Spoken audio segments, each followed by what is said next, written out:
विदर्भाच्या पंढरीतून आज श्रींच्या पालखीचं विठुरायाच्या भेटीसाठी प्रस्थान झालेलं आहे। जवळपास 700 वारकऱ्यांसह टाळकरी, वारकरी, पताकाधारी हरिनामाच्या गजरात पालखी घेऊन पंढरीकडे निघाले आहेत। आषाढी महोत्सवात सहभागी होण्याचं संत गजानन महाराज संस्थानचं हे 56वे वर्ष आहे। पंढरीनाथाच्या भेटीसाठी प्रत्यक्ष गजानन महाराजांनी हजारो वारकऱ्यांसह पायी वारी केल्याचे दाखले मिळतात। त्यामुळे इथल्या वारीला असलेली परंपरा ही संतांनी गेल्या 55 वर्षांपासून जपली आहे।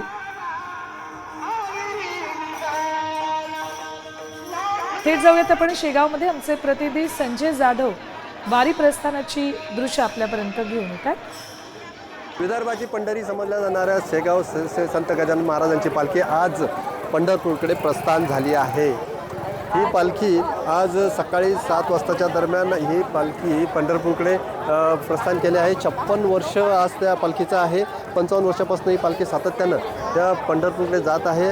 कोरोनाचे सावट असताना सुद्धा ह्या पालखीचं प्रस्थान इथे झालेलं आहे। राज्यामध्ये आणि देशामध्ये मोठ्या प्रमाणात कोरोनाचे रुग्णसुद्धा सापडत आहेत, तरी मात्र ही पालखी पंढरपूरकडे प्रस्थान केली आहे आणि आता ही पालखी 6 जुलैला पंढरपूरकडे इथे पोहोचणार आहे आणि त्या पालखीचा हा जो सोहळा आहे हा पाहण्यासाठी आणि दर्शनाचा लाभ घेण्यासाठी मोठ्या प्रमाणात इथे भाविकांची गर्दी दिसून आलेली आहे। कॅमेरामन सुनील मोरेसह मी संजय जाधव, साम टीव्ही, बुलढाणा।